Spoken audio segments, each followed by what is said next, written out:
Thank you so much for commenting and liking and sharing and posting on my last video about the coronavirus self-swab test kit.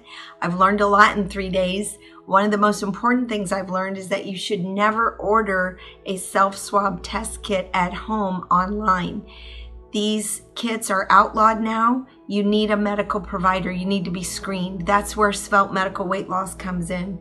Right now, what's needed and wanted in our community is screening for the coronavirus with the CDC guidelines, and my practice offers that screening. What I don't have quite yet is access to the self-swab test kits where I'll be able to get that to you after you pass a screening and are positively identified at risk.